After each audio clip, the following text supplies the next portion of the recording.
Aujourd'hui. Donc on va parler sur cette table ronde de l'avenir du train en France et en Europe à l'horizon 2030. Et vous avez pour ça une très belle tablée dont je vais faire le tour. Je vais leur proposer déjà de se présenter dans un premier temps et de nous donner un point fort du sujet qu'ils souhaitent mettre en avant.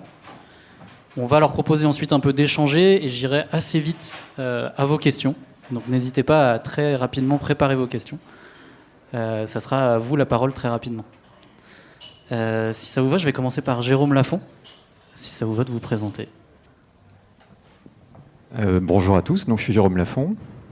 Je suis le directeur marketing de Voyages SNCF, qui est en fait l'activité de la SNCF qui gère notamment la grande vitesse et la longue distance, donc TGV, Ouigo, Intercité, et puis un certain nombre de partenariats qui vont notamment en Europe, Eurostar, Thalys, Lyria, Ellipsos, Allego, etc. Je démarre tout de suite avec les éléments clés que je voulais partager. Si on parle d'une thématique en fait, qui est quel avenir pour le ferroviaire en France, en Europe d'ici 2030, en fait, moi j'ai envie de porter un message déjà de conquête, de développement, un message très positif. Il y a une ambition à la SNCF qui est de multiplier par 2 la part modale du train. Aujourd'hui, la voiture, si on prend tous les déplacements confondus, la voiture représente 85% de part de marché. Le train, tout type de train confondu, 10% seulement. Et l'ambition que nous avons à SNCF, c'est de faire en sorte que d'ici 10 ans, cette part modale, pour le train qui est de 10%, ait été multipliée par 2. Donc on soit passé à 20%, là où la voiture aura baissé de 10 points. Donc l'enjeu, c'est pas tant de prendre des parts de marché vis-à-vis de l'avion, puisque déjà là où le réseau SNCF est déjà très développé, il est devenu une référence pour la plupart de nos clients. Mais donc on est sur une mobilité qu'on souhaite réinventer avec une accélération du transfert modal de la route vers le train. Alors comment on fait, si j'ai encore 1 ou 2 minutes, comment on fait ça? Et puis après on aura peut-être l'occasion d'y revenir, vous aurez peut-être des questions là-dessus.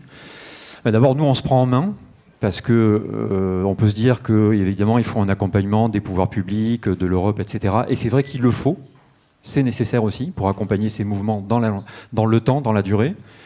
Mais d'abord, on doit se prendre en main en tant qu'opérateur. Et donc, se prendre en main, c'est avoir une politique commerciale qui est plus accessible. Voilà, il y a 3 mois, on a revu nos cartes de réduction, par exemple, avec des prix plafonds. On a revu nos règles d'échange de remboursement. Avant, à partir de 1 mois avant le départ, vous aviez des frais. Maintenant, c'est seulement jusqu'à J-3. Bon.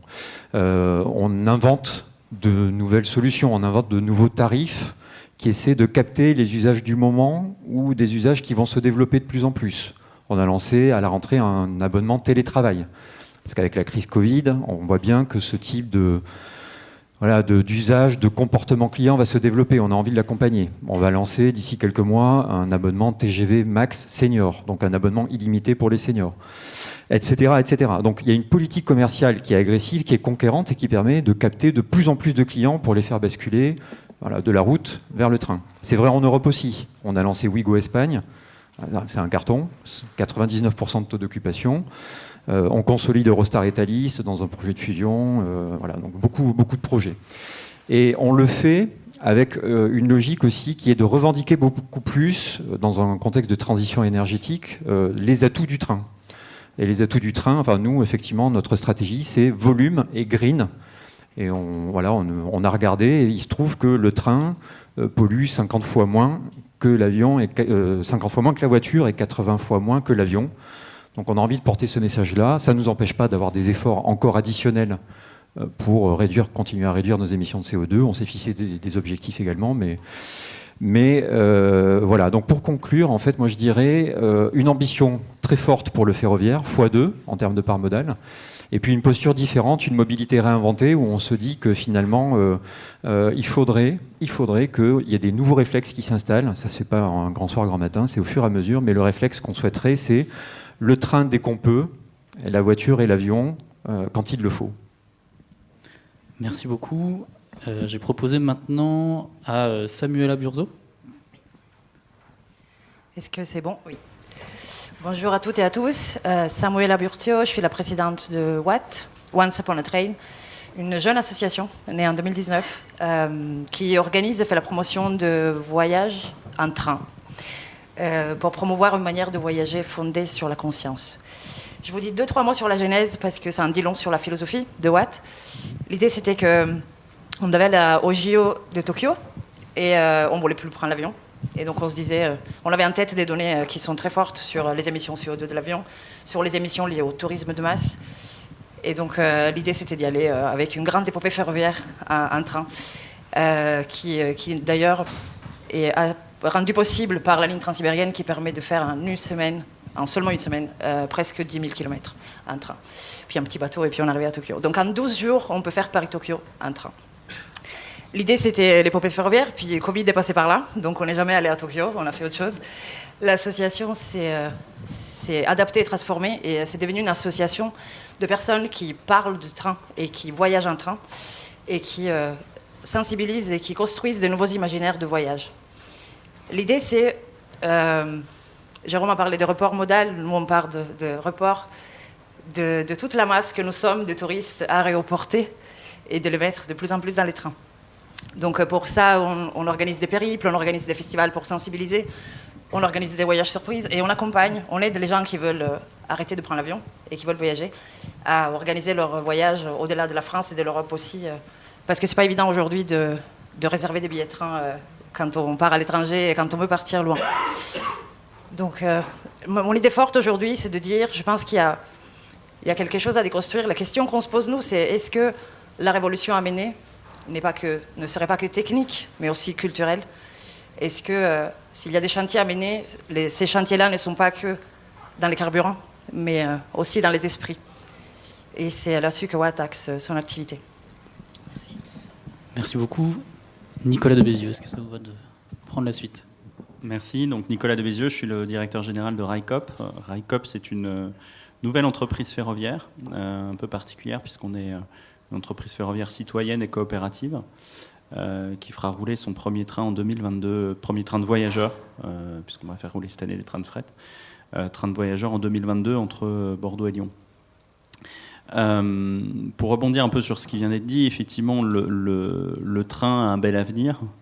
Et effectivement, je dirais que les courants sont favorables, les vents sont porteurs pour le ferroviaire. Mais ça ne suffit pas. C'est-à-dire qu'il faut aussi que le secteur ferroviaire, que les acteurs du ferroviaire créent une offre qui corresponde à une demande.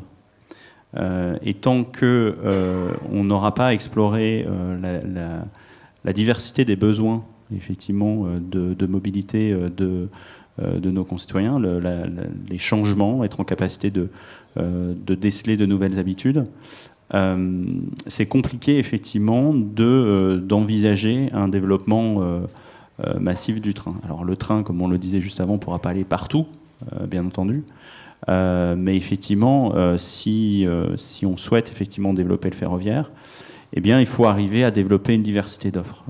Nous, à Railcoop, on est convaincus que c'est l'offre qui va créer la demande, c'est l'offre qui va effectivement faire que les gens vont se dire tiens, c'est beaucoup plus pertinent pour moi de passer 7 heures en train entre Bordeaux et Lyon, c'est quand même un temps qui est non négligeable, plutôt que de passer 6 heures en voiture. Voilà. Voire même plutôt que de passer 1h15 en train, parce que ça sera certes beaucoup plus long, mais je vais attendre de cette offre autre chose. Je vais pouvoir travailler, je vais pouvoir me divertir, je vais pouvoir profiter du voyage aussi, tout simplement. Donc, pour que le train, effectivement, se développe, il faut vraiment se focaliser sur... ça ne se décrète pas, quelque part, il faut vraiment se focaliser sur les besoins de nos clients. Alors après, c'est encore pas suffisant, j'aurais tendance à dire.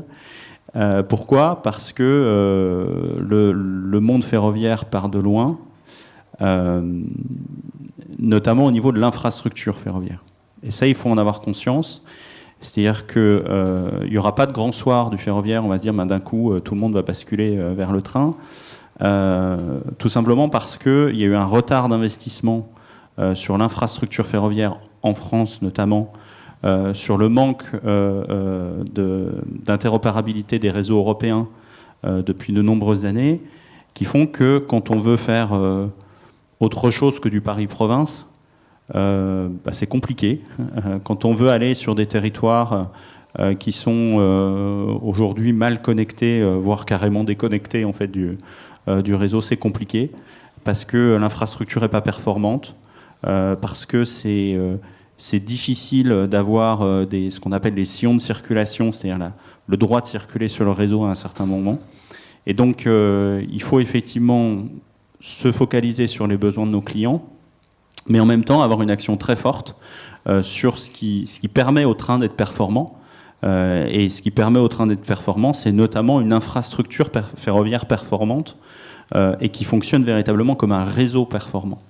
Il ne faut pas forcément se dire, tiens, telle ligne elle est performante. Non, il faut vraiment penser le système comme un réseau. Merci. Nicolas Faurien, je te propose pour la suite. Bonjour, moi je suis Nicolas Faurien, je suis du collectif Oui au train de nuit. Alors nous on se bat depuis 5 ou 6 ans à peu près pour réhabiliter ce moyen de transport qui était un petit peu délaissé et décrié à l'époque. Donc au début on prêchait un peu dans le désert, faut dire, parce que la situation était assez déprimante du point de vue des trains de nuit. La plupart des lignes avaient disparu, étaient en train d'être supprimées. Enfin voilà, c'était un peu, on prêchait dans le désert. Et maintenant on commence à obtenir un changement dans les discours, dans les mentalités, et ça commence à revenir à la mode. Et on espère que c'est qu'un début. Alors pourquoi nous on défend le train de nuit ? Le train de nuit, nous, on le voit comme un outil formidable pour rendre possible et attractif en train des trajets qui ne le sont pas aujourd'hui, donc des trajets de 1000 km, voire 1500 km.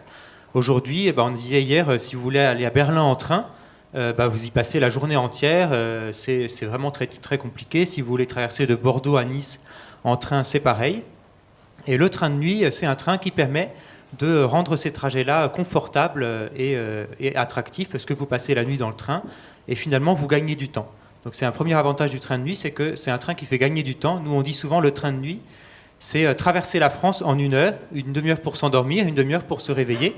Donc en fait, c'est pas juste un truc de romantique qui veulent prendre leur temps pour voyager, c'est aussi vraiment quelque chose qui fait gagner du temps et qui peut intéresser aussi des voyageurs professionnels pour partir après une journée de travail ou arriver pour une réunion tôt le matin. C'est aussi un train qui a l'avantage de pouvoir desservir plein de petites villes le long du parcours, plein de villes moyennes. Il peut s'arrêter dans les centres-villes, pendant que, comparé à l'avion et au TGV qui font surtout du point à point entre grandes métropoles.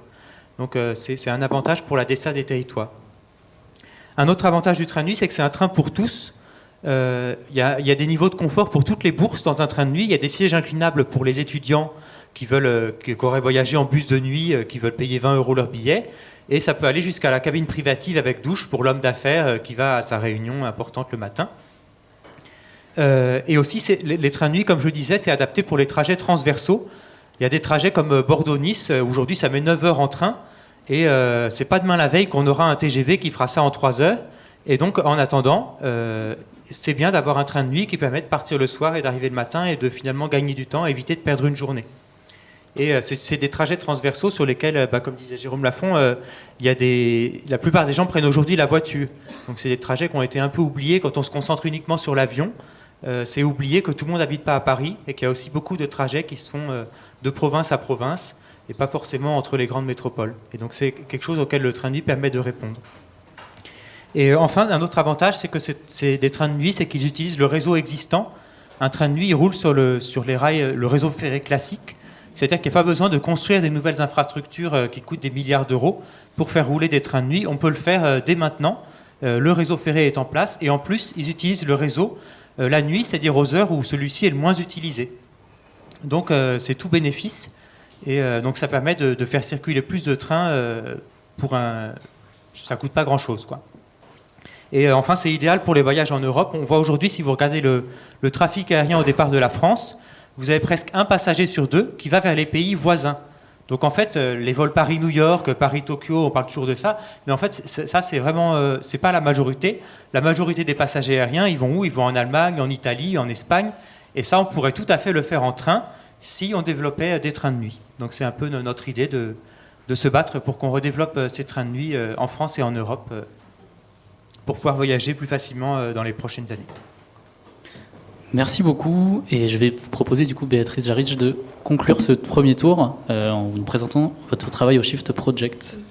Voilà, oui, Béatrice Jarich, donc je travaille pour le Shift Project, qui est un un think tank dédié à la transition bas carbone de l'économie et qui a mis en chantier il y a 1 an et demi à peu près un vaste projet qui s'appelle le plan de transformation de l'économie française, où on balaye l'ensemble des secteurs de l'économie en regardant comment on peut les amener vers la neutralité carbone horizon 2050, c'est-à-dire en gros il faut diviser par 5 les émissions. Donc on a un certain nombre de secteurs, dont la mobilité, dont chacun sait qu'elle émet 31% des gaz à effet de serre, hors international en plus. Donc c'est un gros secteur à décarboner qui est, en termes de travail des équipes, on a 3 secteurs. On a un secteur marchandises, un secteur mobilité quotidienne et mobilité longue distance. Voilà. Et donc moi je suis en charge de la mobilité de longue distance qui va produire un rapport intermédiaire dans les jours qui viennent, puisque chaque secteur produit un rapport intermédiaire puis un rapport final. L'un des objectifs de notre exercice, c'est de boucler sur l'ensemble de l'économie, donc à la fois sur les émissions de gaz à effet de serre, bien sûr, mais aussi sur l'énergie et les matières consommées, parce qu'on sait que ce sont des ressources qui ne sont pas disponibles de manière infinie. Donc on a aussi un œil là-dessus. Voilà. Donc je vais vous présenter un peu l'état de nos réflexions. C'est ça, on commence... Vous pouvez, ouais, si ça peut permettre de poser un peu... Il y avait un petit support, je ne sais pas s'il est disponible, s'il faut le lancer. Est-ce que... Ouais. Faut que je bouge. Non, c'est bon, Non, je pense c'est que ça bon. va être... Peut-être quand même bouger pour...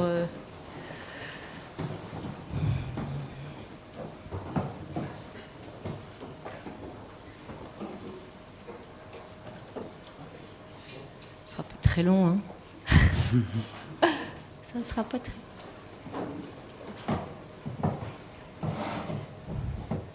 Bon voilà, donc hier j'étais à Lyon, parce qu'il y a aujourd'hui et hier, la première université ce qu'on appelle les shifters, qui sont les très nombreux bénévoles. Il y en a plus de 2 à 3 000 qui prêtent appui aux travaux du Shift.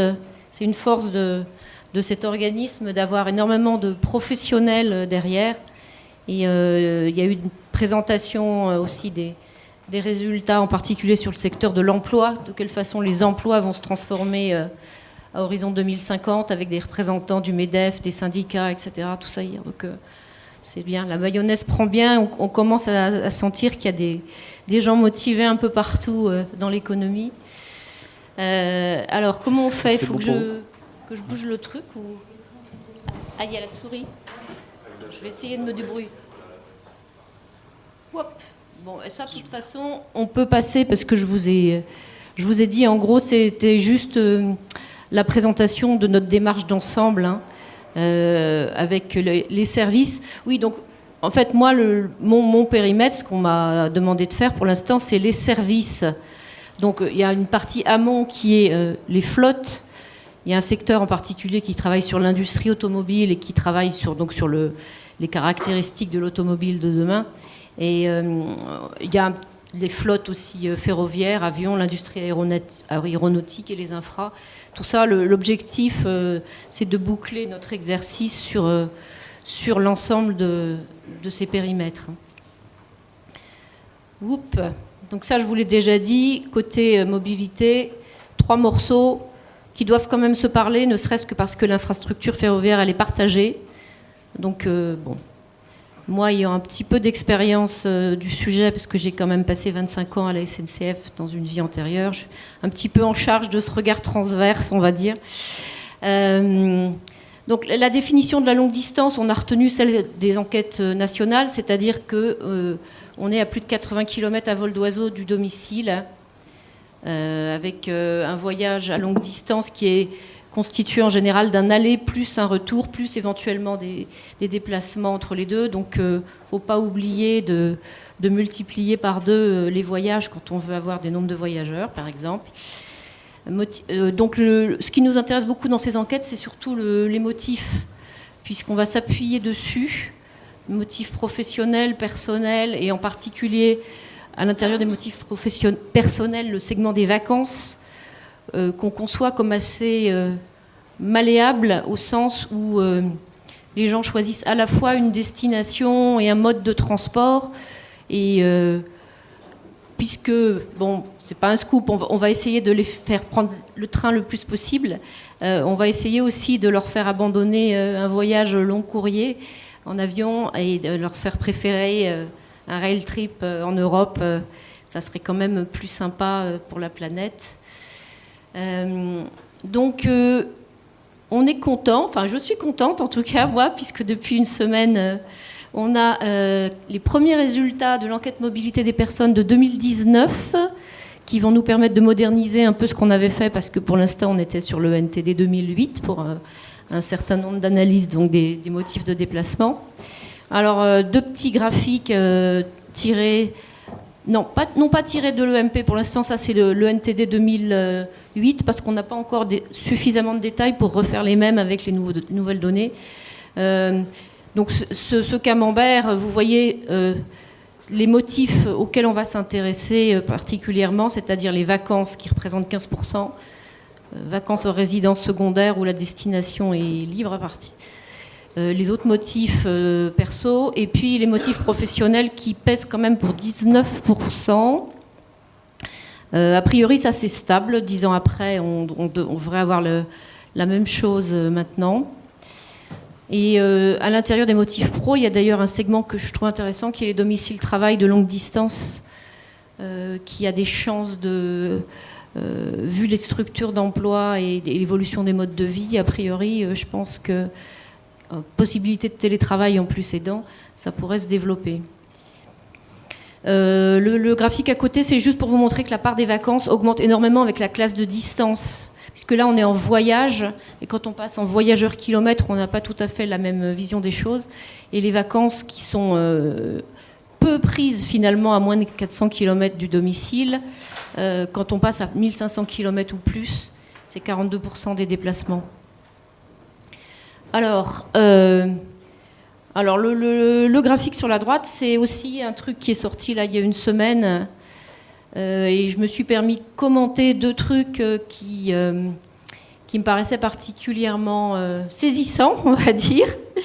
Il y a un joli gadin du ferroviaire là sur la classe de distance 100 à 200 km, hein, donc on est toujours à 100 à 200 km à vol d'oiseau du domicile, hein, donc des déplacements, si on veut se traduire en distance kilométrique routière ou ferroviaire, en général on rajoute 20 à 30% à peu près.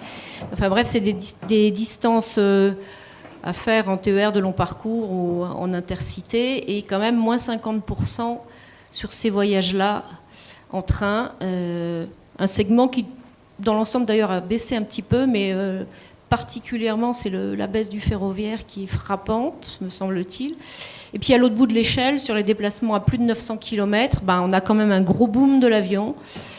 Donc c'est quand même à avoir en tête, et c'est assez saisissant de voir à quel point on a plus 86% de voyages. Donc là, on fait toujours abstraction du kilométrage précis, hein, dans la tranche 900 km et plus, peut-être en plus, on va de plus en plus loin, plus 86% de voyages.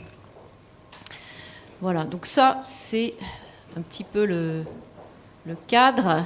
Notre situation de base. Alors, notre situation de base, on est reparti aussi de trafic en voyageurs kilomètres avec d'autres sources, hein, avec des comptes transport, les stats Eurostat, déjà assez pour l'avion, les statistiques de l'autorité de régulation des transports pour le train. Alors le train, il y a dedans du TGV, de l'intercité, plus 25% des TER, à dire d'experts, au titre à la fois des compléments de parcours en TER, puisque un voyage en train peut parfaitement être en plusieurs morceaux, il y a un parcours en TER, et puis aussi parce qu'on a de plus en plus de TER qui font, enfin plus en plus, ouais peut-être quand même. En tout cas, on a eu des initiatives un peu spectaculaires de régions qui remettent en place un Paris-Strasbourg ou un Paris-Lille. Le Paris-Lille étant, du dire du vice-président transport de la région récemment, plein à 92% quand même. Donc je pense qu'ils vont voir que c'est intéressant de faire des trains sur ce genre de choses, et que économiquement, l'équilibre n'a rien à voir avec les autres trains qui gèrent.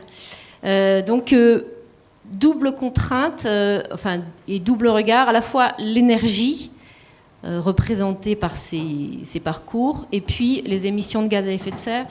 En énergie, voilà, ça donne ça. Ça donne aussi, oui, que je vous signale, à l'intérieur de l'avion, il y a 2 couleurs parce que le plus foncé, c'est inférieur à 3700 km et le plus clair, c'est supérieur à 3700. Donc le supérieur à 3700, quand on est en kilomètres comme ça, on voit qu'il est quand même très prégnant.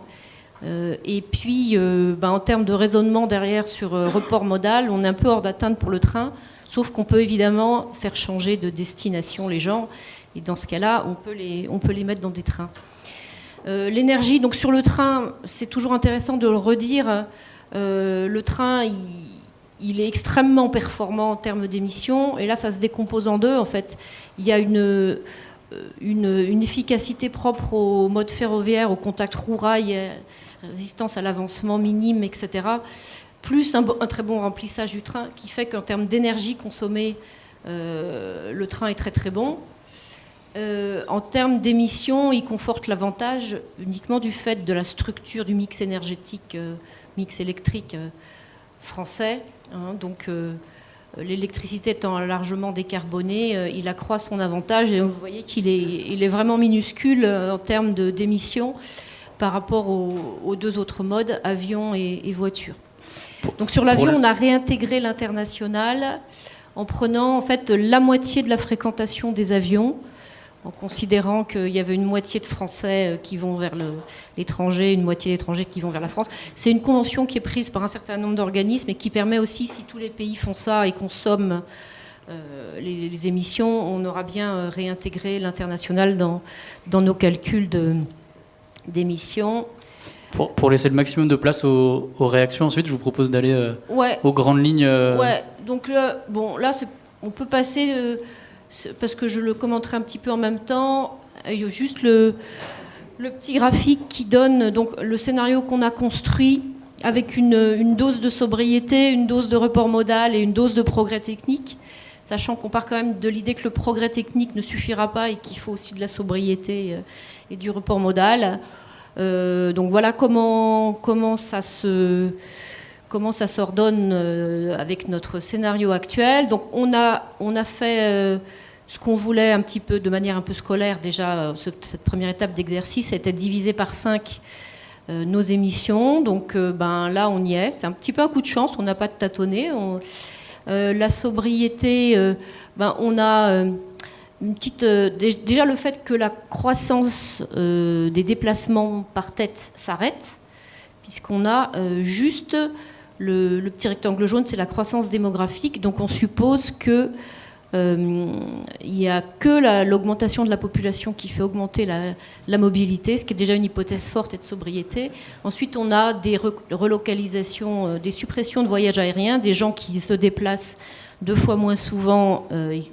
Et donc voilà, ça fait 2 fois moins de séjours, de séjours et de voyages sur ces segments-là, et des séjours plus longs. Relocalisation, report vers le train, report de la voiture vers le train, qu'on a conçu comme assez vigoureux. Le covoiturage, la réduction des vitesses, bref, tous les leviers sont ici simulés.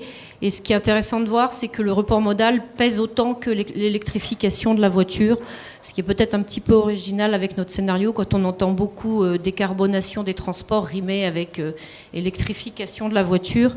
Nous, on a quand même autant de report modal que d'électrification de la voiture pour faire le chemin. Est-ce que vous pourriez nous traduire justement cette évolution vers le train dans ce scénario-là? Comment elle se traduit rapidement? Alors, comment elle se traduit? Ben oui, donc là déjà vous avez sur ce petit graphique passé de 68 à 201, ça fait x3. Donc on triple les voyageurs kilomètres. Alors certes, on est à horizon 2050, puisque Jérôme Lafont envisageait de doubler à horizon 2030. Là, c'est beaucoup plus loin. Et puis on a fait des hypothèses aussi entre TGV et train classique.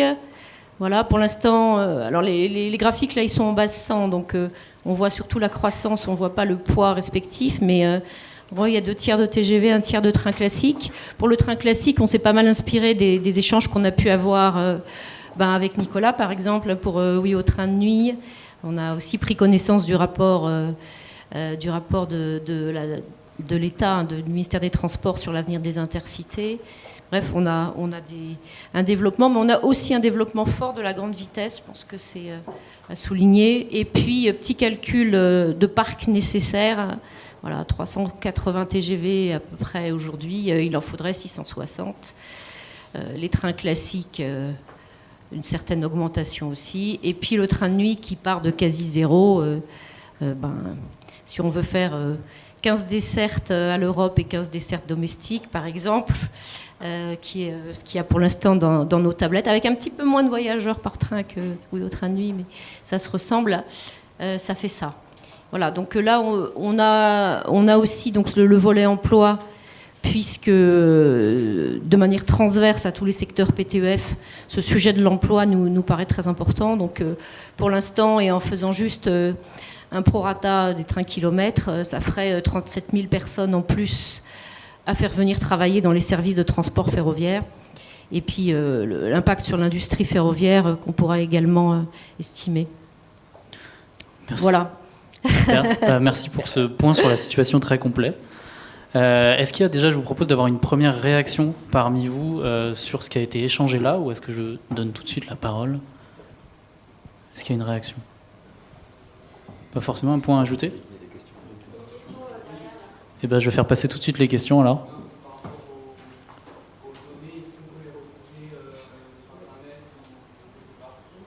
Lesquels? Ça marche ça? Oui, les nôtres, parce qu'il y a un certain nombre de calculs maison. Par exemple, tous les calculs d'émissions, on s'est basé sur des facteurs d'émissions de l'ADEME, mais on a repris les calculs. Donc, pour l'instant, ils ne sont pas publics dans la mesure où le rapport intermédiaire n'est pas encore en ligne sur le site du Shift. Mais vous devriez les avoir bientôt. Et puis les autres chiffres, il y en a un certain nombre. Là, les histogrammes là, sur lesquels on voit que le train baisse, ça c'est public, vous le trouverez sur le site du ministère des Transports. Ça fait partie des premières statistiques qu'ils ont publiées sur cette fameuse enquête mobilité 2019, et les résultats complets seront disponibles en fin d'année normalement, m'a dit l'auteur de ces chiffres. Mais nos chiffres à nous, oui, on peut vous avertir à l'occasion quand ce rapport sera mis en ligne sur le site du Shift, ou je peux vous les envoyer avant si vous en avez besoin. Mais pour l'instant, ils sont pas publiés. Je vois qu'il y avait une autre question ici. Je ne sais pas s'il y a un micro qui circule ou... Ouais. Eh ben, on va commencer là alors. On va faire au plus court pour le micro et après on ira là-bas. Moi, c'était pour un souci de clarté. On est donc d'accord que d'ici 2050, il faut diviser le trafic aérien en deux, c'est ça? Oui, c'est ça. Oui. Alors, trafic aérien aussi. Bon, vous avez eu, je pense, qu'est-ce qui est venu? C'est Olivier Delbucca, là. Il y a Supaéro Décarbo, qui est un collectif. Ça partait d'une forme de mal-être, on va dire, d'un certain nombre d'étudiants de Supaéro qui étaient inquiets un peu sur l'avenir de leur secteur. Et le collectif Supaéro Décarbo, avec aussi des enseignants de chez eux, a produit un rapport sur l'avenir de l'aérien avec un certain nombre de leviers techniques qu'on a repris ici. La seule chose, c'est que les calculs actuels, ils sont, on suppose que l'avion à hydrogène est possible sur le court moyen courrier. Et pour l'instant, en revanche, on a laissé le long courrier en kérosène. L'aviation réclame de l'agrocarburant, mais s'il faut mettre toute la France en culture pour produire du colza ou je ne sais quoi pour les avions, ça risque de pas être possible. Donc le chiffre sera retravaillé, mais oui, il faut réduire fortement le trafic aérien. Sachant qu'on a déjà fortement réduit le trafic automobile aussi. Donc l'aérien, oui. Est-ce que quelqu'un d'autre a un élément de réponse sur cette question ou... Ouais. Moi, j'étais contente de voir que les chiffres sur l'usage de l'avion de 2019 étaient de 2019. Et j'ai envie d'être un peu optimiste. Je veux dire, je suis entourée SNCF, opérateur historique, et Railcoop, nouvel entrant. Depuis 2019, en fait, il s'est passé quelque chose de très fort, qui est l'ouverture du marché. Et je pense là notamment à l'Italie, où le marché a ouvert il y a quelques années, de la grande vitesse notamment. Et je pense aux effets positifs qu'il y a eu. Parce qu'il y a eu une baisse de prix, une amélioration de la qualité de service, et puis une augmentation de l'offre, donc un effet de maillage. Et j'ai l'impression que c'est ce qui est en train de se passer en France et ce qui va se passer en Europe dans les années qui viennent. Donc... Jérôme, tu veux répondre ? Peut-être juste en complément, en fait. Moi, je n'ai pas tellement envie d'opposer les modes de transport pour le plaisir de les opposer. C'est des usages différents, des comportements différents, des attentes différents. Et donc, mais par contre, y a besoin d'un accompagnement. Et je peux prendre un exemple très concret. L'année dernière, je pense que les pouvoirs publics ont commencé à demander aux compagnies aériennes d'arrêter un certain nombre de liaisons dès que les trajets étaient inférieurs à 2h30. Nous, ça nous permet de travailler en très très bonne coopération avec Air France. Donc c'est pas juste une logique d'antagonisme. On travaille très bien avec Air France sur des logiques de report. Et on organise le report, en fait. Air France arrête sa liaison Orly-Bordeaux. En fait, nous, on reprend les clients et c'est fait de manière concertée avec Air France. Et c'est une manière pertinente, respectueuse de l'environnement, de faire une nouvelle manière de voyager pour les clients plutôt que d'avoir des trajets Bordeaux-Orly dont on se dit qu'ils sont pas forcément les plus pertinents. Donc ça c'est une première remarque. Et puis la deuxième, c'est effectivement c'est se dire aussi que il peut y avoir un côté un peu wishful thinking, le vœu pieux de les comportements vont changer. Ils changent pas forcément si simplement que ça. On est tous des consommateurs et des utilisateurs de différents modes de transport. Ça prend du temps. Si on se remet 30 ans en arrière, tout le monde fumait au bureau où il y avait une voiture fumeur dans les trains. Plus personne imaginerait aujourd'hui fumer. Mais c'est parce qu'il y a eu une loi qui est passée. Donc c'est quand même important de se dire aussi que l'accompagnement des pouvoirs publics pour orienter dans les bonnes décisions en termes de mobilité sont très importants. Merci. Justement, pour rebondir là-dessus, sur l'accompagnement et sur la complémentarité, il y a un des points là, dans la présentation qui était intéressant, c'est la question de l'emploi. Parce qu'effectivement, qui dit conversion dit aussi qu'il y a des postes qui sont supprimés à des endroits et des postes qui sont créés ailleurs. Et là-dessus, encore une fois, je rejoins tout à fait ce que tu dis, Jérôme, c'est que je pense qu'il ne faut pas opposer les modes de transport, parce qu'il y a des compétences dans le domaine aérien qui sont essentielles au ferroviaire. Je prends l'exemple de la sécurité ferroviaire. Quand on conçoit un système de gestion de la sécurité d'une entreprise ferroviaire, il y a plein de choses en fait, qu'on retrouve de façon équivalente dans l'aérien, quand on doit intégrer les facteurs humains, quand on doit intégrer un certain nombre de choses. Donc il y a des compétences. Il peut y avoir des mutations de postes, mais il n'y a pas de disparition de compétences entre l'aérien et le ferroviaire. Et je pense que si on veut rassurer les étudiants de Supaéro, c'est aussi leur dire... D'accord, demain vous ne travaillerez peut-être pas dans l'aéronautique. Par contre, tout ce que l'aéronautique vous a appris, c'est des choses qui sont aussi utiles dans le ferroviaire. Et ça, c'est important d'en avoir conscience, c'est-à-dire qu'il y a des mutations, mais ça ne s'accompagne pas nécessairement par des pertes d'emploi en tant que telles. C'est-à-dire c'est effectivement des entreprises différentes. Le deuxième élément que je voulais souligner, j'ai entendu qu'effectivement il y avait besoin notamment de matériel ferroviaire pour développer les choses. Et effectivement, le marché aujourd'hui ferroviaire s'ouvre. Je pense que c'est une très bonne chose, puisque comme je le disais tout à l'heure, plus on va avoir d'offres, plus le système ferroviaire dans son ensemble va être attractif. Et pour être très clair, plus on a une diversité d'acteurs sur le marché, pour être très clair, on a un acteur industriel, la SNCF, qui est en capacité de faire rouler combien 15 000 trains par jour ? Au moins 15 000 trains par jour. Railcoop, nous aujourd'hui, on se lance sur une ligne où on va avoir 3 trains quotidiens. Donc, c'est pas la même organisation, c'est pas les mêmes choses. Et il y a des marchés sur lesquels nous, on peut aller parce qu'on est petit, parce qu'on est agile, parce qu'on n'a pas les mêmes contraintes. Et il y a des marchés sur lesquels on ne pourra pas y aller parce qu'on n'a pas la force industrielle pour y aller. Et donc c'est ça aussi qu'il faut regarder, c'est cette diversité d'acteurs. Mais il y a un point quand même qui est fondamental, c'est que ce marché s'ouvre, et aujourd'hui, pour que ce marché s'ouvre pleinement et qui permette effectivement de réaliser les choses, il y a encore un certain nombre d'obstacles qui doivent être levés. Sur la question du matériel, c'est un obstacle majeur aujourd'hui pour les nouveaux entrants.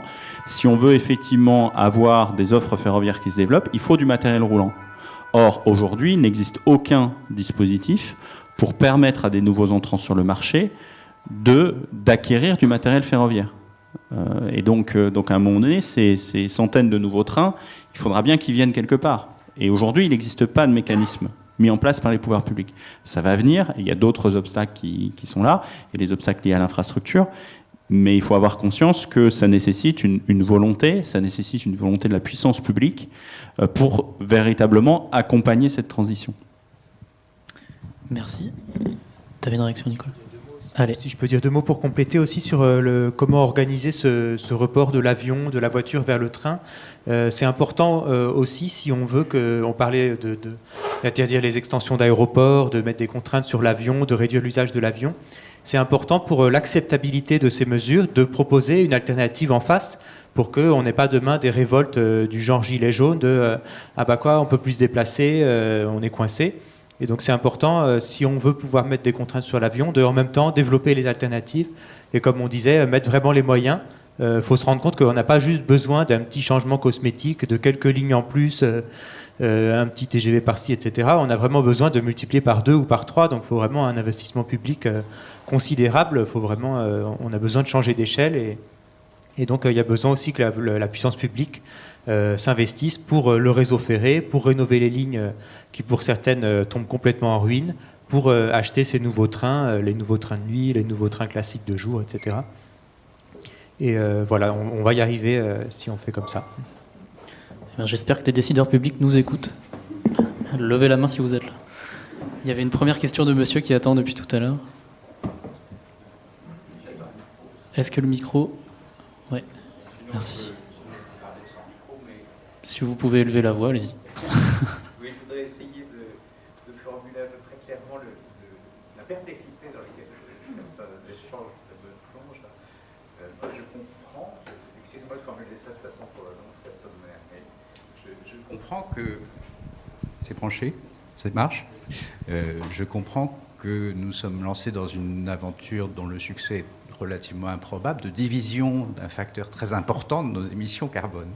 Et j'entends dans le débat des questions de report de nos déplacements, de concurrence entre la SNCF et la voiture, mais pas avec l'avion, dans des proportions qui me semblent relativement minimes finalement par rapport aux besoins monstrueux de diminution de nos émissions carbone, de changement de nos imaginaires de voyage, mais pas de descente brutale de notre capacité à voyager. Or, candidement, il me semble que, étant donné les proportions qu'il faut appliquer à nos émissions carbone et à la diminution de nos émissions carbone, on devrait parler autrement, de quelque chose de beaucoup plus tranchant, si je puis dire. Voilà, c'est cet ensemble de remarques que je voulais faire entendre comme je peux. Si je peux dire deux mots là-dessus, on a parlé beaucoup de report de l'avion et de la voiture vers le train, mais il faut garder à l'idée que l'ingrédient principal, ça reste la démobilité. En fait, le levier principal, c'est justement de voyager moins. Il ne faut pas s'imaginer que tous les voyages qui se font en avion aujourd'hui, tous les voyages qui se font en voiture, ils vont se faire demain en train. C'est juste pas possible. Il va falloir non seulement moins voyager, et parmi les voyages qu'on va continuer à faire, les faire un peu plus en train. Donc il faut garder à l'esprit cette idée-là. Il y avait une question ici. Une première question à droite, si le micro peut... Ah, un monsieur là. Ouais, merci. Bonjour, moi j'avais juste deux questions assez pratiques.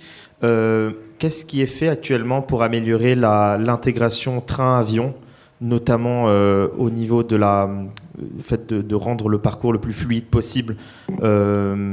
Et la deuxième question, je connais un peu moins ce sujet, mais j'ai entendu parler de la difficulté qu'il y avait à faire des voyages en train au niveau international, aussi bien sur la partie des réservations que sur la partie du droit des passagers également. Donc des arguments qui, du coup, peuvent convaincre les passagers potentiels de ne pas prendre le train.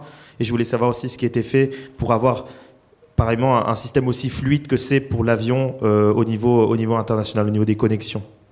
Merci. Je peux peut-être répondre déjà sur la première, en fait. Il y a un historique très long d'articulation et d'intermodalité entre l'avion et le train.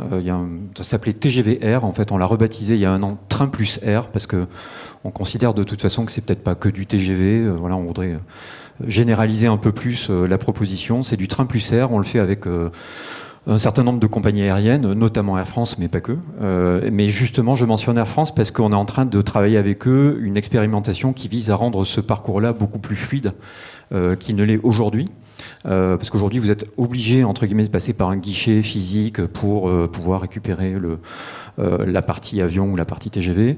Et donc l'idée serait d'avoir une logique de digitalisation plus marquée qui permet d'avoir beaucoup plus de clients qui utilisent ces modalités-là. Donc, et puis d'ailleurs, on a lancé juste avant l'été, je crois, encore 7 liaisons additionnelles avec Air France. Donc c'est une proposition qui est une proposition d'avenir, qui n'est pas récente, mais qu'on a envie de régénérer, de réinventer, pour la rendre beaucoup plus puissante à l'avenir.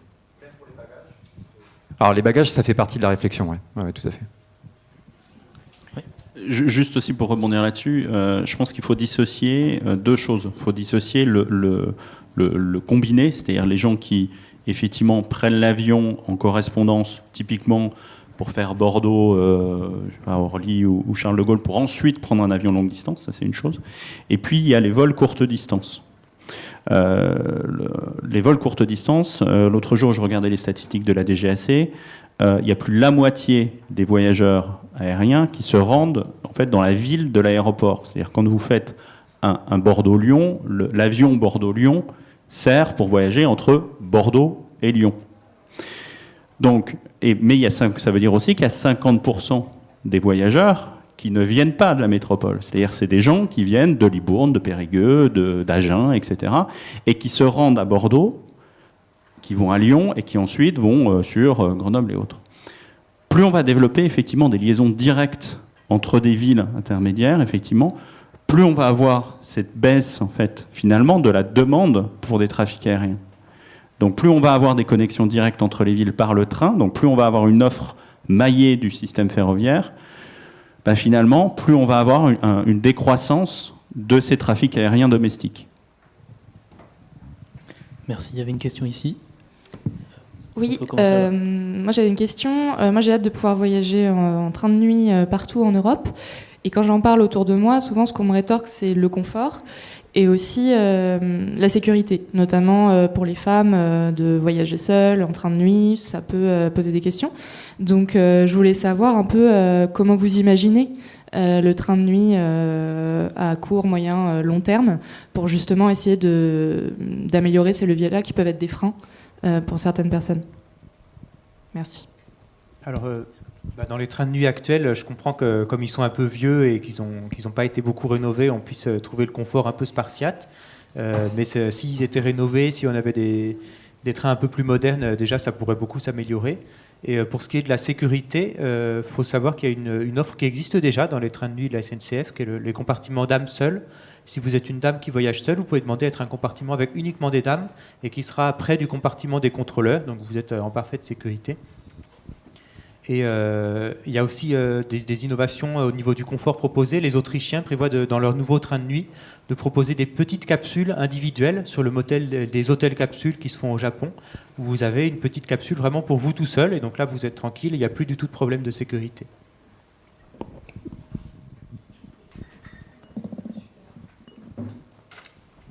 Oui, bonjour.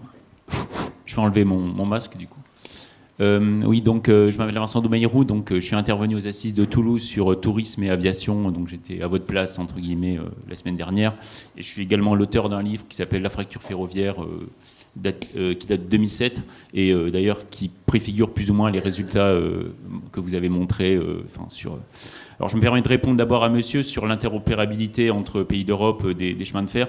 Il y a plusieurs problèmes en fait qui font qu'entre pays, il peut être compliqué qui compliquent la circulation des trains. Il y a par exemple le sens de circulation, par exemple, qui n'est pas le même par exemple en France ni en Allemagne. En France, les trains roulent à gauche, en Allemagne à droite. Il peut y avoir l'écartement des rails. Par exemple, en Espagne, il y a un écartement, ce qu'on appelle l'écartement ibérique, donc l'écartement est plus large. Il y a les systèmes de signalisation. Alors il y a un système de signalisation qui est promu par l'Union européenne, mais néanmoins chaque pays garde sa propre identité pour la signalisation, et il y a l'électrification. Et enfin, le dernier problème, c'est les paramètres commerciaux, c'est-à-dire est-ce qu'il y a une réservation obligatoire ou pas, les uniformes des contrôleurs, est-ce qu'il y a une voiture. En Allemagne, il n'y a pas de réservation obligatoire, même sur les trains à grande vitesse. En France, il y en a une, etc. Et par exemple, le Thalys qui circule entre Paris, Amsterdam et Cologne a 4 systèmes d'électrification à bord et 4 systèmes de signalisation, un par pays. Donc voilà, ça illustre la complexité qu'il peut y avoir à gérer l'interopérabilité du transport ferroviaire. Alors ensuite, je voulais rebondir sur... Pardonnez-moi, j'ai répondu du coup à votre place. D'accord, ok. Enfin, j'ai répondu. J'ai donné ma réponse en tout cas. Donc, alors je voulais rebondir déjà sur ce qu'a dit Madame sur le contact roue-rail. Alors effectivement, le contact roue-rail est en moyenne 10 fois moins énergétivore que le contact entre le pneu et la route, par exemple. Et il y a également en France le fait que la production d'électricité soit décarbonée. Cela dit, par exemple, quand on regarde en Allemagne, où environ 20% de l'électricité utilisée par la Deutsche Bahn vient d'énergie fossile, d'après l'Agence de l'environnement allemande, le train de longue distance reste quand même le moyen le moins énergétivore et le moins émetteur de gaz à effet de serre, que ce soit par rapport à l'autocar, par rapport à la voiture ou par rapport évidemment à l'avion. C'était le premier élément. Ensuite, sur les perspectives dressées par Monsieur Lafont sur l'avenir, donc le doublement du trafic la part modale du trafic voyageur. Alors, à l'évidence, ce n'est pas la tendance des 20 dernières années, où ces 10 dernières années, l'avion a beaucoup plus progressé que le train, par exemple. Alors, pas en France. Si, en France, en domestique, l'avion a progressé de 37% à cause de l'arrivée d'EasyJet et tout ça. Enfin, ce que je voulais dire juste, c'est que la France a une relativement bonne part modale du train par rapport aux autres pays, supérieure à celle de l'Allemagne, par exemple. Cela dit, c'est trompeur parce que c'est très concentré sur l'Île-de-France. Et là, je rebondis sur le propos du monsieur de Raikop. La part modale entre grandes villes de province françaises du train est souvent inférieure à 10%. 10-15%, mais pas plus. Et là, je crois que si on veut faire en sorte que les gens prennent moins la voiture, il faut vraiment aller sur la fréquence et sur le confort à bord et sur la commodité d'accès. Et là, je prendrai en exemple les chemins de fer autrichiens, notamment le concept, ce qu'ils appellent les rail-jets. C'est un des trains qui ressemble un peu aux anciens trains corail, c'est-à-dire des rames tractées, c'est-à-dire une locomotive qui traque des voitures, avec une voiture-restaurant, et 3 niveaux de service à bord. Et ça, c'est vraiment vers là qu'il faut aller. Il n'y a pas de réservation obligatoire.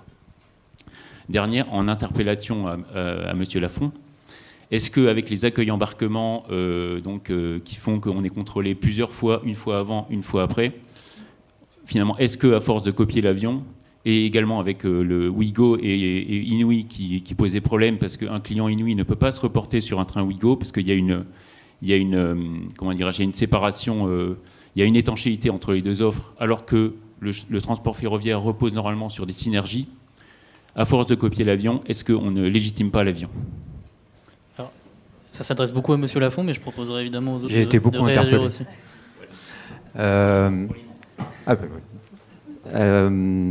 Alors, par quoi je peux commencer ? Il y avait le sujet du... Alors, je sais pas, parce qu'il y a eu plusieurs choses en fait que vous avez évoquées. Alors déjà sur l'histoire du report modal, en fait, investir c'est bien. La question c'est qui paye déjà, parce que sur un service librement organisé, par exemple sur toute la partie grande vitesse, ça n'est pas subventionné par l'État. Donc la première question c'est qu'il faut que vous ayez des choses qui soient économiquement rentables et acceptables, parce que derrière après c'est effectivement la dette de la SNCF, et la dette de la SNCF c'est quelque part après le problème des Français. Donc il s'agit bien d'affecter les choses. Moi je pense que le report modal de la voiture vers le train, c'est ce que j'évoquais au début, c'est d'abord un sujet de politique commerciale. Le premier élément, que ça nous plaise ou non, c'est le prix. Voilà. Enfin, quand vous prenez votre voiture, je pense que c'est d'une part la liberté si c'est des desserts que vous n'aurez pas en train, mais après les gens font leurs calculs, pour la plupart, font leurs calculs budgétaires, et donc il y a un sujet de prix. Donc ça c'est quand même ce qui me paraît le levier numéro 1. Sur les sujets TGV versus Ouigo, Aujourd'hui, on a une politique effectivement qui est séparée. Ouigo est un low cost qui opère donc de manière différente pour pouvoir proposer des tout petits prix. Et il n'y a pas de logique de passerelle. Ceci dit, c'est des sujets qu'on regarde. On a des clients qui nous disent mais moi je suis un très très bon client, j'ai pris un billet très flexible, pourquoi j'aurais pas droit à prendre un Ouigo? Ouigo s'est beaucoup développé, donc ça nous interpelle et c'est un sujet qu'on a envie d'instruire et de regarder. Et vous avez mentionné l'accueil embarquement. Alors l'accueil embarquement, en fait, il faut se remettre 2-3 ans en arrière, ou peut-être 4. La fraude côté SNCF, en fait, c'était à peu près 3% de nos recettes. Donc quand vous voyez les recettes de la SNCF, je vous laisse imaginer à peu près ce que ça représente. Donc l'accueil embarquement, c'est pas une avionisation du TGV, c'est juste la mise en place de dispositifs qui soient économiquement les plus viables et qui nous permettent de préserver nos recettes et faire en sorte que, à bord, on se concentre beaucoup plus sur le service que sur le contrôle, même si parfois on est amené à recontrôler, mais très rapidement et avec beaucoup de bienveillance quand on considère que le contrôle à quai n'a pas été complet.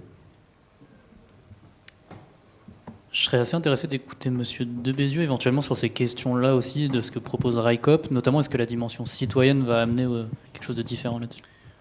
Alors oui, effectivement, juste pour un élément, pour aller dans votre sens sur la part modale du train, quand on a fait notre étude de marché sur l'axe Bordeaux-Lyon, on a pris un grand corridor qui se focalisait pas juste sur la ligne Bordeaux-Lyon.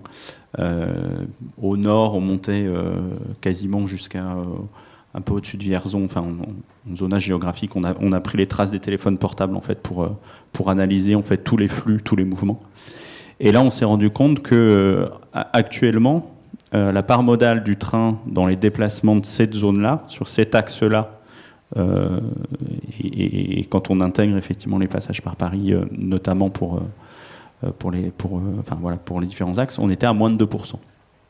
Donc effectivement, je pense que si on retire les trafics Paris-Province, la part modale du ferroviaire, mais ce qui est intéressant, c'est pas de se dire ah mince, c'est pas de train, mais et je rejoins aussi ce que disait Jérôme, c'est-à-dire que c'est là où on voit qu'il y a un potentiel encore considérable pour le ferroviaire, c'est-à-dire qu'il y a encore des marchés qui sont à conquérir. Oui, effectivement, aujourd'hui, si vous êtes à Paris, vous voulez prendre le train, il n'y a pas de problème. Par contre, vous êtes à Guéret, ben, c'est plus compliqué. Voilà. Donc du coup, il y a effectivement cette part-là. Ensuite, sur le fait de répondre vraiment aux besoins. Pourquoi est-ce qu'on a créé RICOP ? C'est parce que s'est exprimé dès l'origine du projet un sentiment de la part des citoyens de se dire mais nous on a envie de prendre le train. Aujourd'hui on est 10 000 dans la coopérative, on est 10 000 sociétaires, d'ailleurs pas qu'en France, dans 22 pays. On a envie de prendre le train, mais schématiquement quand on frappe à la porte de l'État, des régions quotidiennement, ben voilà, on est peut-être aussi en décalage avec la stratégie commerciale de la SNCF, mais ce qui est légitime, parce qu'une entreprise, c'est normal qu'elle ait un positionnement de marché, quelque part. On peut pas reprocher à la SNCF d'avoir une stratégie, quelque part. Donc voilà, et qu'à un moment donné, ces citoyens-là se sont exprimés en disant, nous, il y a des marchés sur lesquels on souhaiterait aller, mais la SNCF n'y va pas, les régions n'y vont pas, l'État n'y va pas. Qu'est-ce qu'on peut faire ? Et on s'est rendu compte aussi, il y a maintenant presque 3 ans, au tout début de RICOP, que cette attente-là, de ce besoin en fait du train, ne s'exprimait pas simplement de la part des citoyens, mais s'exprimait aussi de la part de certaines collectivités locales. Parce que ce qu'il faut bien comprendre, c'est que une communauté de communes, elle n'a pas son mot à dire sur sa desserte ferroviaire. Et c'est un peu paradoxal, parce que souvent la gare dans une ville, c'est quand même un bâtiment, c'est un peu comme une église ou comme une école, quoi. Quelque part, vous supprimez la gare, c'est un élément symbolique, constitutif de la ville elle-même. Et pourtant, des communes, des départements, tout ça n'étaient pas acteurs du ferroviaire. C'est comme ça qu'effectivement est né RICOP. Et aujourd'hui, RICOP, ça consiste tout simplement à mettre ensemble des citoyens, des collectivités locales pour qu'on réfléchisse ensemble à de nouvelles offres ferroviaires. Donc on a notifié, grâce à nos sociétaires, un certain nombre de lignes à l'autorité de régulation des transports. Et on va voir progressivement comment on arrive à les développer, comment on arrive à développer les services. Il y a un cercle de sociétaires qui travaille justement sur les trains réinventés. Il y a un cercle de sociétaires qui travaille sur le train plus vélo, qui travaille sur le train et handicap. Donc tout ça pour essayer de voir comment on arrive à répondre à des attentes, à des besoins particuliers de certains publics vis-à-vis du train. Merci. Alors je propose de prendre une dernière question. C'est monsieur qui a levé la main en premier, qui aura gagné ce tour. Il va nous rester 5 minutes, donc je vous propose une dernière question. Il reste un petit peu plus de temps, donc on prendra On peut laisser encore une autre question. Super. J'avais 3 questions en fait. D'abord, est-ce que Shift Project pense que la SNCF va dans le sens que vous préconisez? Et inversement, est-ce que la SNCF pense que Shift Project est dans le réel? Bon. Deuxième question, j'ai bien entendu l'argumentation du monsieur de Raikop sur la dimension répondre aux attentes citoyennes ou des collectivités territoriales. Donc la question que je me pose, c'est pourquoi faut-il faire une coopérative pour faire ça, alors que la SNCF, normalement, devrait pouvoir faire ça aussi? Bon. Je ne sais pas pourquoi. Peut-être que monsieur de la SNCF peut me répondre. Je peux répondre Et enfin, troisième question. 2 personnes ont défendu l'idée qu'avec le marché, c'était mieux parce que les prix baissaient. Si j'ai bien compris, hein. Peut-être que j'ai mal compris. Pourquoi le fait d'introduire le marché ferait que les prix baissent? Je ne comprends pas. Franchement, je ne comprends pas. Si les prix baissent, ça se fait, s'ils baissent forcément au détriment de quelque chose que la SNCF pourrait prendre en compte. Je ne comprends pas. Peut-être que vous allez m'expliquer. Alors, je me permets, puisque j'ai le micro en main là, de répondre là-dessus. Pourquoi est-ce que Raikop finalement irait sur des marchés et pourquoi Je pense que j'y ai déjà répondu. Je pense que la SNCF et Raikop, c'est pas la même chose. Comme toute entreprise, la SNCF est une entreprise publique, mais je vais vous laisser répondre là-dessus, sur vos contraintes. Raikop est une entreprise privée citoyenne. On n'est pas soumis aux mêmes contraintes. On n'a pas les mêmes obligations. On n'est pas sur les mêmes, même sur le même dimensionnement. C'est-à-dire que voilà, puis on n'a pas la même histoire. Donc c'est pour ça que pour tous ces paramètres, il y a des lignes, il y a des marchés sur lesquels on peut aller, puis d'autres on peut pas. Je voudrais répondre juste sur cette question du prix aussi. Je pense qu'on confond souvent ouverture du marché et libéralisme.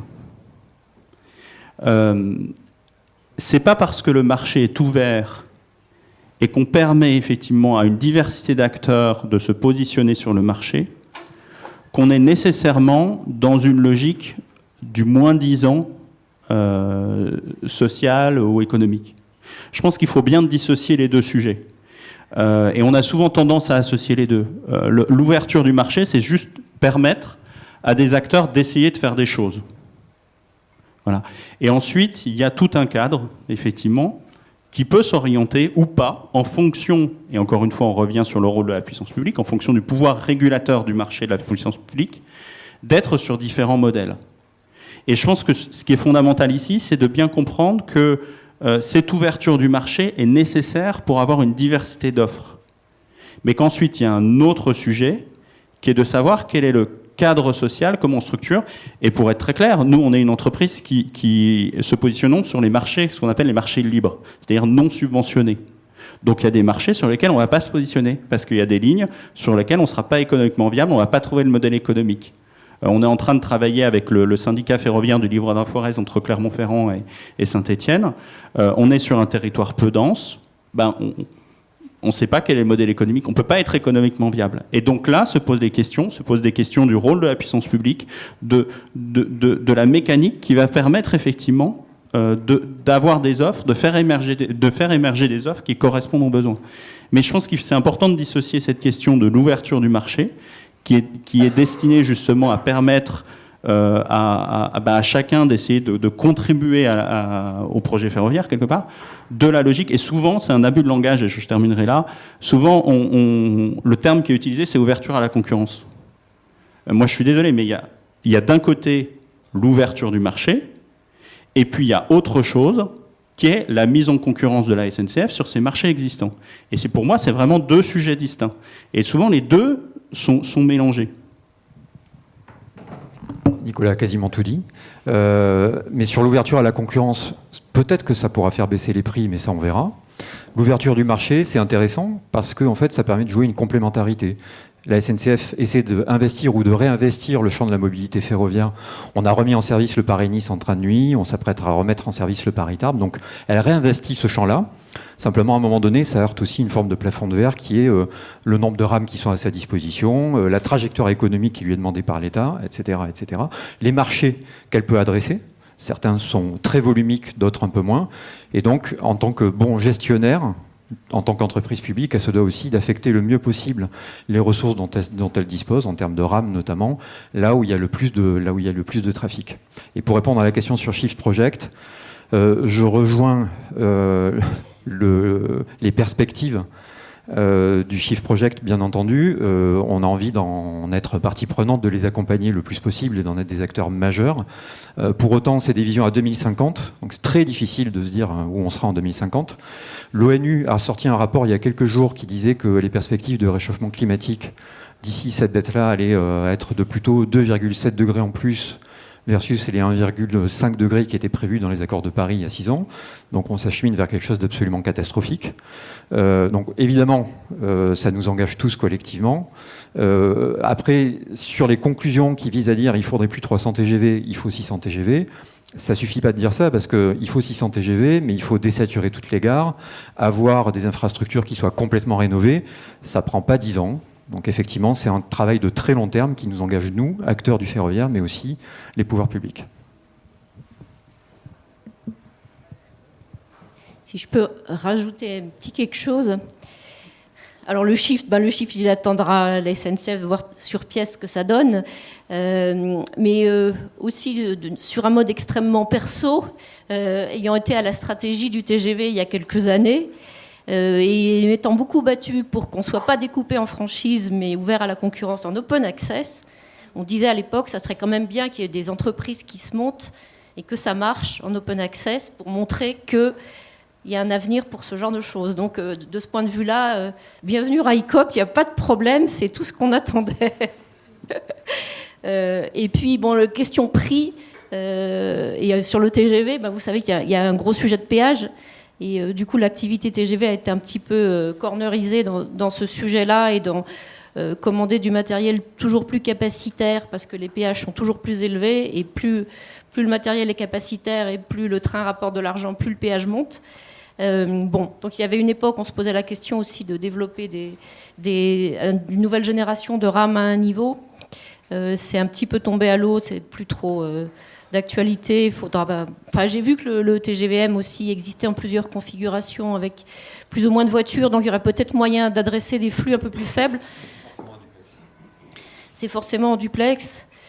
Et après, il y a un gros sujet, et je pense qu'il faudra quand même qu'on le mette sur le tapis rapidement, c'est le doublement des LN1, c'est-à-dire passer de 2 voies à 4 voies l'itinéraire Paris-Lyon, qui voit quand même passer 40% du trafic quotidien, et qui est hyper chargé. Donc on va gagner de la capacité avec des investissements sur la signalisation, un passage en RTMS qui doit permettre de passer de 13 à 16 trains par heure, voire un 17e avec le train automatique. Au-delà, c'est pas possible.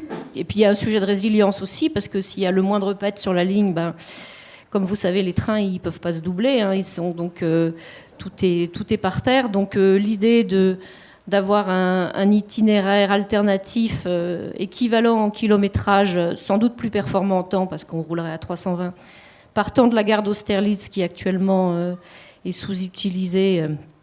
Donc tout ça, c'est le projet POCL que, pour l'instant, le rapport Duron avait mis de côté. Mais je pense qu'il faudrait le ressortir rapidement, parce que vu le temps après des procédures et de construire la ligne, ça ne sera pas tout de suite. Mais il y a un vrai sujet de capacité pour faire baisser les péages, faire baisser les prix du billet et accueillir plus de monde sur le réseau TGV. Je me permets de répondre là-dessus. Merci. Oui, bonjour. moi, je voudrais faire un commentaire sur,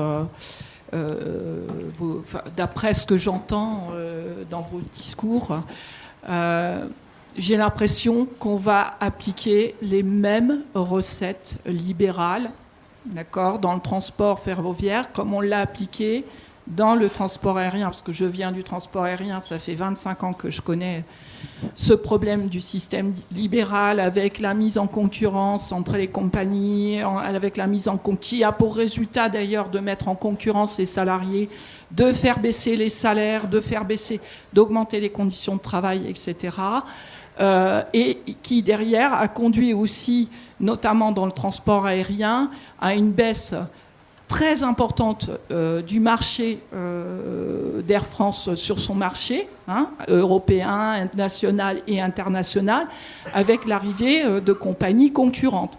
Et ça, c'est mis en place grâce à l'Union européenne et grâce au gouvernement qui favorise ces politiques-là.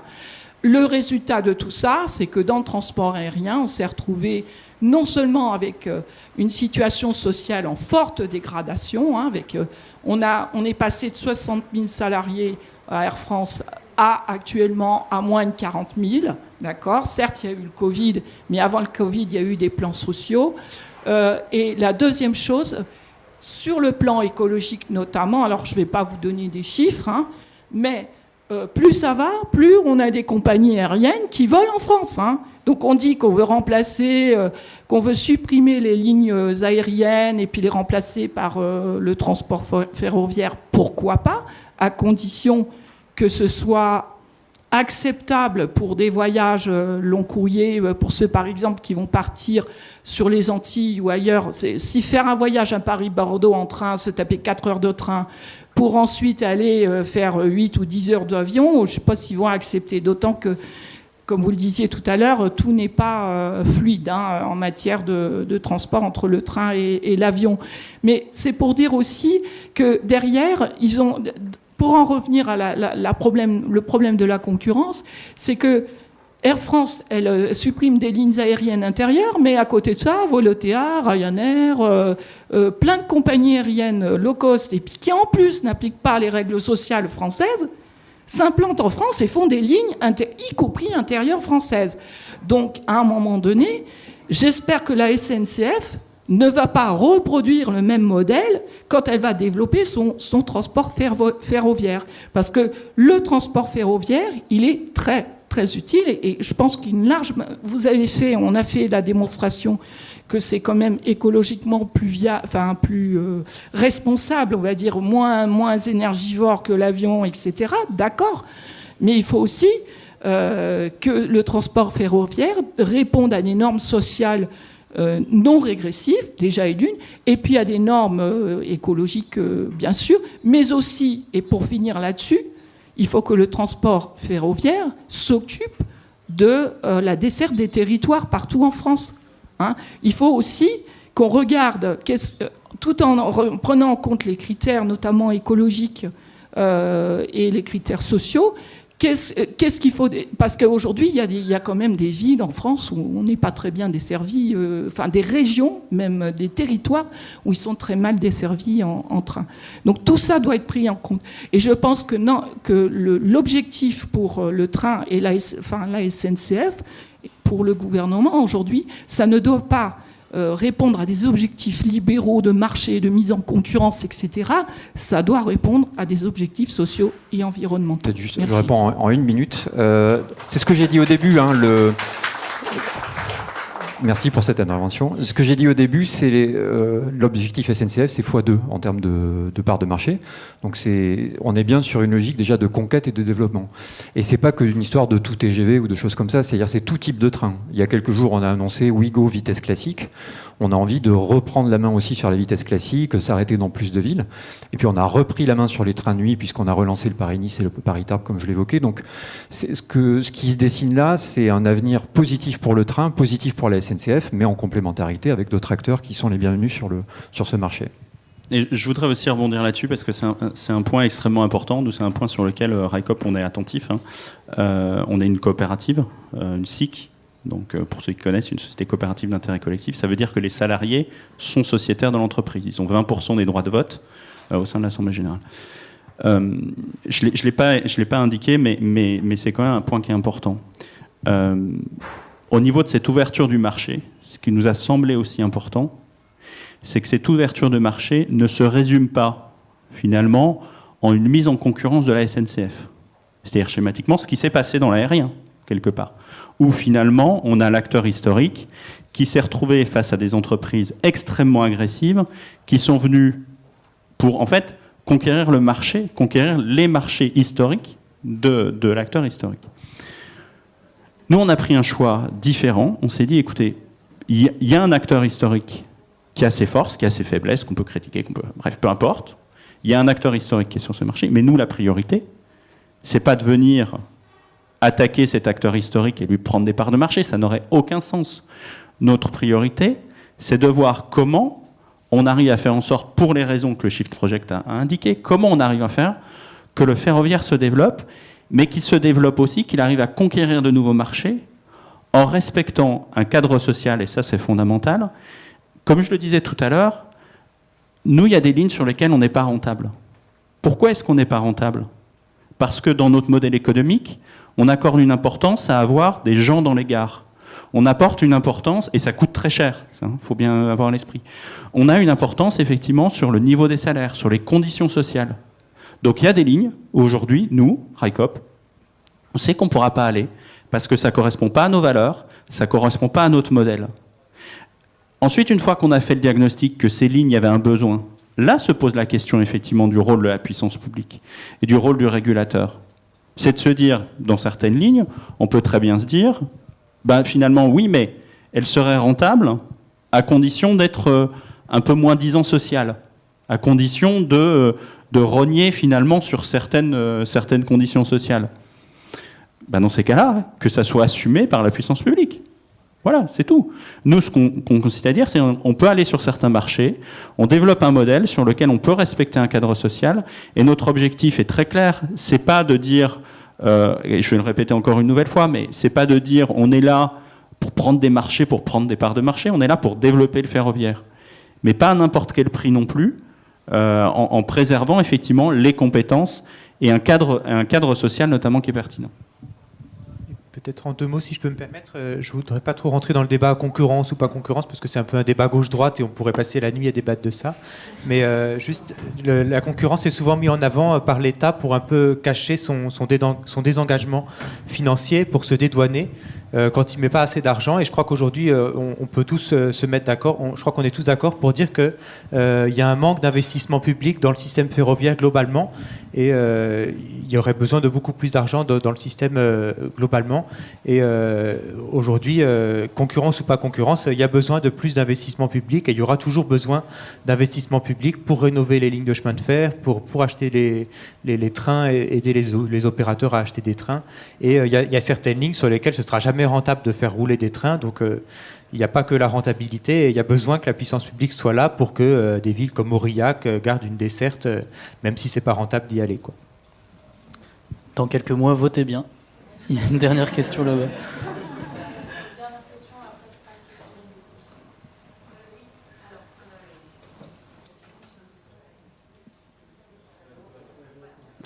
Oui, 2 commentaires rapides et une question. Sur les questions de capacité que vous avez évoquées, il y a une étude de Réseau Action Climat qui montre que, en fait, on pourrait reporter aujourd'hui l'ensemble du trafic aérien intra-français sur le train. Une étude très intéressante. Et un point aussi sur la question des prix qui a été évoqué, puisque évidemment c'est un levier énorme, et aujourd'hui un certain nombre de personnes préfèrent prendre l'avion que le train parce que l'avion est plus cher que le train. Alors il y avait une proposition de la Convention citoyenne pour le climat de baisser la TVA sur les billets de train. Et cette proposition a été retoquée, même si les sénateurs ont essayé de la sauver au dernier moment, mais malheureusement, elle a été enterrée. Et donc ça, c'est vraiment quelque chose sur lequel il faut absolument revenir, parce que ce facteur prix est évidemment très important.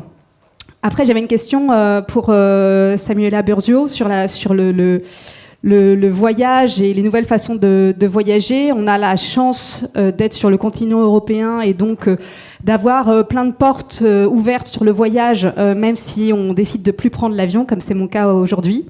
Et du coup, par contre, c'est vrai que c'est une certaine complexité de se dire je vais aller à l'étranger en train parce que c'est des plateformes différentes de réservation, etc. Je vais regarder notamment pour aller dans les pays du nord de l'Europe, justement en train. Et c'est vrai qu'on a du mal un petit peu à s'y retrouver.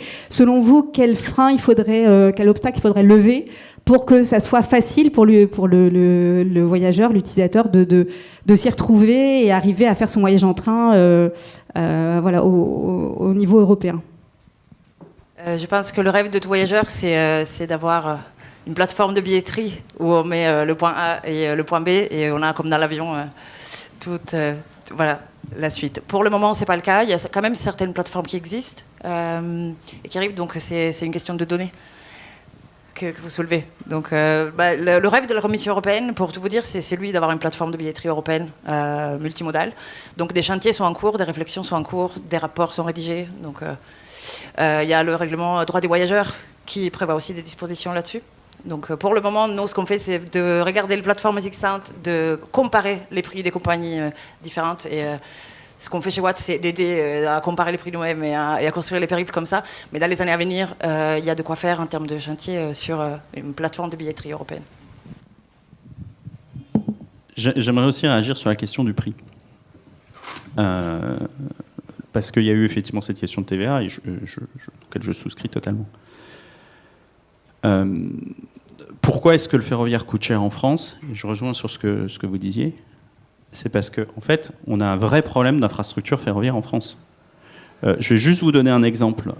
Entre notre expression de besoin, c'est-à-dire entre les sillons qu'on a demandé à SNCF Réseau pour circuler sur le Bordeaux-Lyon, et la réponse qui nous a été faite, ça a engendré chez nous une reconfiguration quelque part un peu de notre service. Les trains, enfin voilà, il y avait des enchaînements. Du coup, il y avait des temps où effectivement, il y avait des creux de régime où les trains circulaient pas, et ça a engendré quand même une hausse entre notre expression de besoin et la réponse qui nous a été faite, d'ailleurs qui est pas définitive en plus, une augmentation de 9% de nos coûts d'exploitation. 9%. Donc, à un moment donné, il y a effectivement ces questions de TVA à faire, mais à un moment donné, s'il n'y a pas un vrai investissement dans la performance du réseau, dans avoir un réseau fiable, efficace, avec des péages qui soient acceptables pour les entreprises ferroviaires, parce qu'il ne faut pas oublier aussi, on dit quelque part il faudrait baisser les péages, etc. On rappelle quand même que le réseau routier, non concédé, bien entendu les autoroutes c'est payant, mais le réseau routier globalement est gratuit quand même pour l'utilisateur. Alors gratuit, bien entendu, on le paye via nos impôts, etc. Les entreprises ferroviaires, quand elles roulent sur le réseau, elles payent des péages. Donc on paye, et on paye des péages pour, honnêtement, et je suis désolé de le dire, pour un service qui est quand même déplorable. Donc il y a un vrai souci d'investissement sur le réseau classique pour le rendre beaucoup plus performant, pour permettre effectivement aux entreprises ferroviaires d'être performantes et de rendre le train encore plus accessible. Allez, tu peux conclure. Moi, je reviens juste sur le rêve de billetterie européenne. Quelque chose qui existe déjà et qui n'est pas réservé aux moins de 25 ans, c'est le pass Interrail. Donc, pour voyager en Europe, le pass Interrail existe toujours et il n'est pas réservé aux moins de 25 ans. Il est pour tout le monde. Et donc, c'est déjà quelque chose de très beau qui existe pour pouvoir voyager. Voilà. Je conclue sur cette note. C'est super. Pour une note positive de fin, c'est très bien. Eh bien, merci à tous. Merci pour la qualité des questions et pour les intervenants. Merci beaucoup.